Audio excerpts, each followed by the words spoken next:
we have a Washington top news article. June scissors to 13th straight month heat record. Spring may end soon, but dangerous heat won't. Alright, we got an article about climate. Earth's more than year-long streak of record-shattering hot months kept on simmering throughout June, according to the European climate service Copernicus. There's hope that the planet will soon see an end to the record-setting part of the heat streak, but not the climate chaos that has come with it, scientists said. The global temperature in June was record warm for the 13th straight month, and it marked the 12th straight month that the world was 1.5 degrees Celsius, 2.7 degrees Fahrenheit, warmer than the pre-industrial times, Copernicus said in an early Monday announcement. As I said sometime before, I did not really felt it much in my region. In my region, it was pretty ugly weather, actually. And it wasn't really any that warm, actually, at all.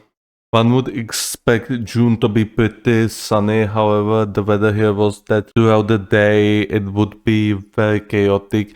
Like, you could woke up to the pretty sunny weather, however, like, quite witchy, and half an hour later it would be cloudy, it would be raining, and this weather would carry on all the way until like 6 p.m. when it would magically just start to be sunny again. Obviously, when it starts to be sunny like 6 p.m. or 7 p.m., like you're not gonna feel like going for a 2-hour, walk.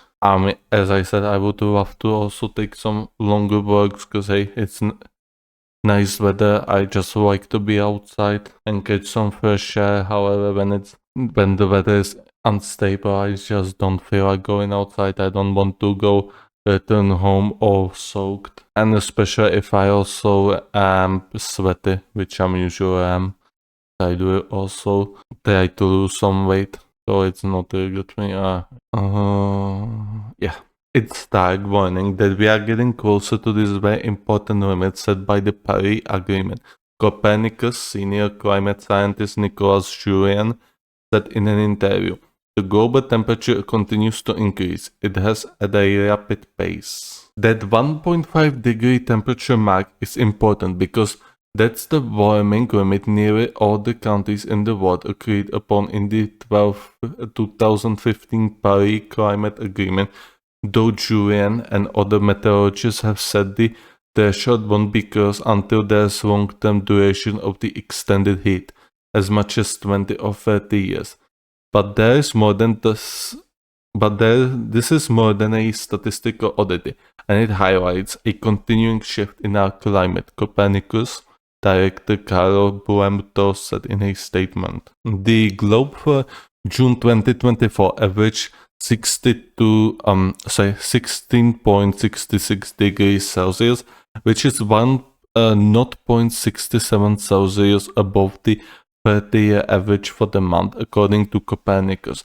It broke the record for hottest June set a year earlier by a quarter of degree, 0.14 degrees Celsius, and this is the third hottest of any month recorded in Copernicus records, which goes back to 1940, behind only last June and last August. It's not that records are being broken monthly, but they are being shattered by very substantial margins over the past 13 months, Julian said.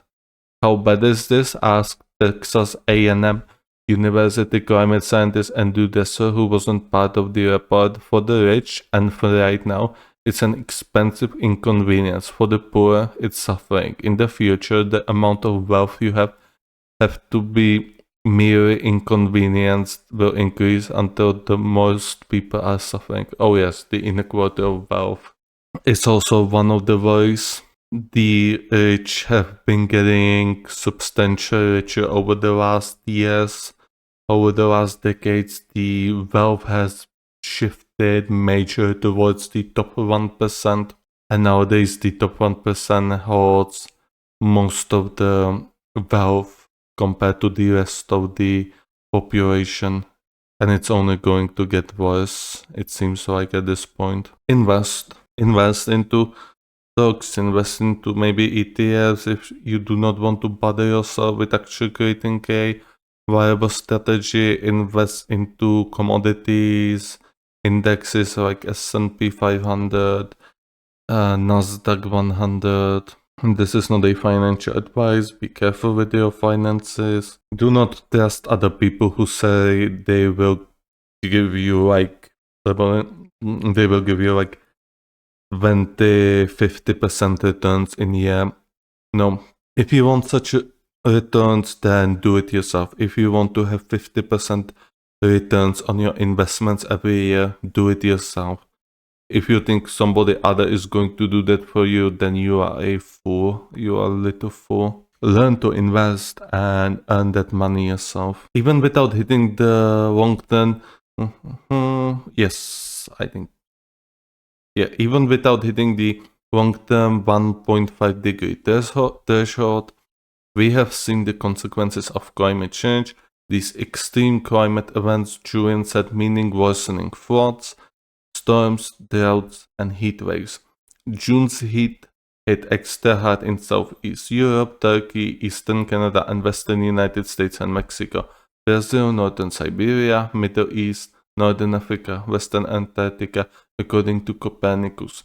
Doctors had to treat thousands of heat stroke victims in Pakistan last month as temperatures hit 47 degrees Celsius. That's a lot.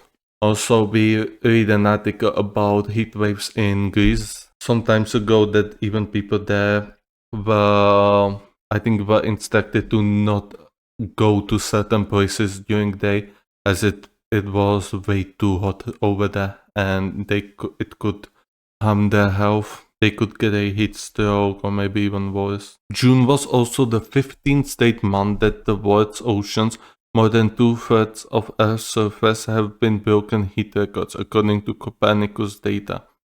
Most of this heat is from long-term warming from greenhouse gases emitted by the burning of coal, oil, and natural gas, Julian and other meteorologists said. An overwhelming amount of the heat energy trapped by human-caused climate change goes directly into the ocean, and those oceans take longer to warm and cool. The natural cycle of El Ninos and La Ninas, which are warming and cooling of the Central Pacific that change weather worldwide, also plays roles. El Ninos tend to spike global temperature records, and the strong El Nino that formed last year ended in June. Another factor is that air over Atlantic shipping channels is cleaner because of marine shipping regulations that reduce traditional air pollution particles such as sulfur that cause a bit of cooling, scientists said. That's why to mask the much larger warming effect of greenhouse gases.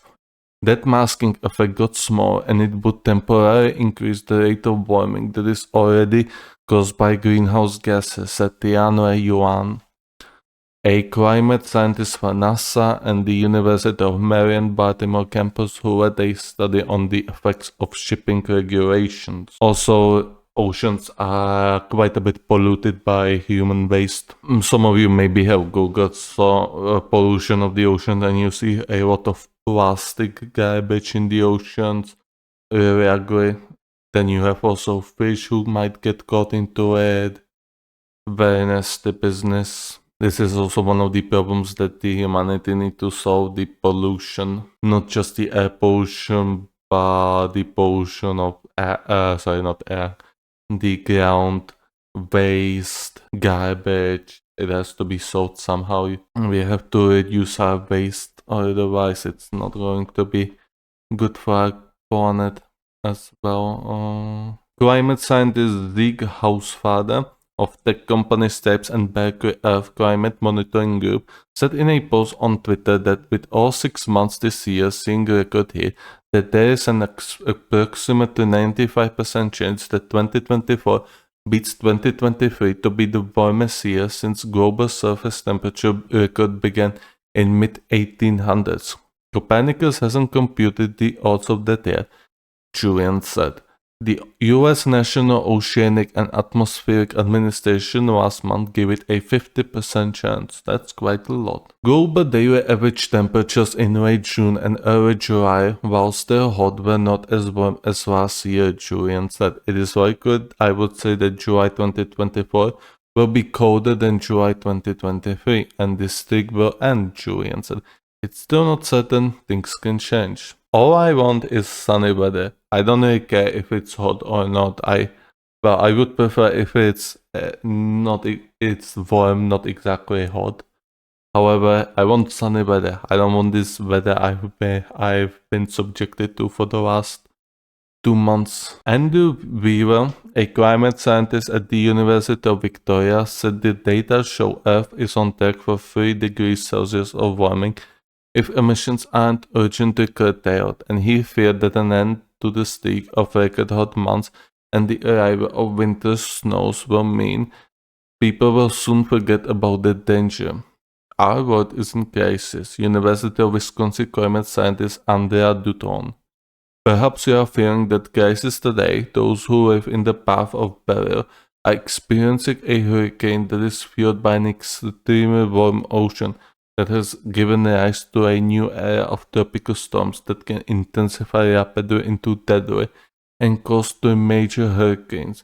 Even if you are not in crisis today, each temperature record be set means that it's more likely that climate change will bring crisis to your doorstep or to your loved ones. Copernicus uses billions of measurements for satellites, ships, aircraft, and weather stations around the world, and then reanalyzes it with computer simulations. Several other country science agencies, including NOAA and NASA, also come up with a monitor climate calculations. But they take longer, go back further in time, and don't use computer simulations. Alright, this is the article. It is important we control the weather on our little planet, otherwise it will cause us a lot of damage. Obviously we cannot control it completely because we would be setting an alarm to when the weather would once again slip from our grip, and it would cause major damage to the humanity. However, we do need to reduce the emissions, the CO2 we emit, because if the runaway green gases indeed continue to go up, it is possible we might create a cycle where the greenhouses will just keep going up and we will end up like Venus. That is possible, it might happen. A lot of climate change deniers or climate deniers say all of that CO2 is just going to get, it's going to slowly get incorporated back into the earth, which is going to create oxygen. Yes, but you need a lot of trees for that, a lot of plants, and considering we are growing a lot of plants and flowers and trees as we speak, it is not looking very likely that it would happen like that. The first option, that the runaway green gases will just keep going, seems more and more likely. It's just something we don't want. Like, this could kill our humanity. This could realistically be the death of our humanity before we would be even able to actually go out in the universe and explore it. Nobody would ever know that we existed. There would be no heritage left from us. And when our planet or our solar system would finally be found, there would be no life left. Nothing that would indicate there ever was life before.